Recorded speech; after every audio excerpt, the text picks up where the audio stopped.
things to do.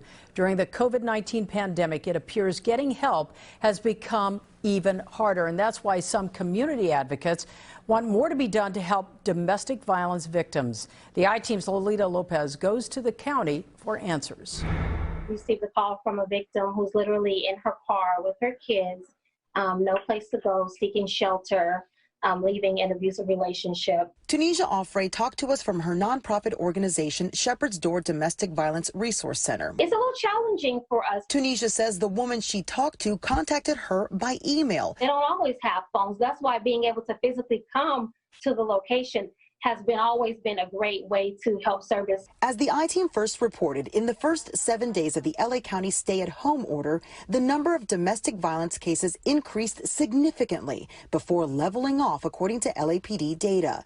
The concern for Tunisia, where will victims go? A wait for a shelter could go anywhere from 24 hours to 2 weeks. That process is already difficult before COVID-19. And I would like to see some temporary shelters go up for DV victims. The county's Domestic Violence Council and the Department of Public Health tell the I-Team there are ongoing efforts to locate overflow housing in Los Angeles. We also got a list of the active domestic violence shelters in the county. Hi, my name is Sophie, and I'm calling to see. This week, the I-Team called all 18 shelters in the county that are supposed to be open.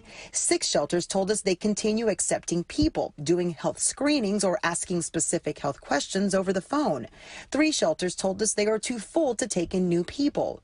3 shelters say they are not taking people due to COVID-19. Packing bags for our clients. Tunisia says while her work has been challenging, the community continues to step up, sending donations for those making the brave decision to leave their abusers. That is a very scary thing to have to do in such uncertain times.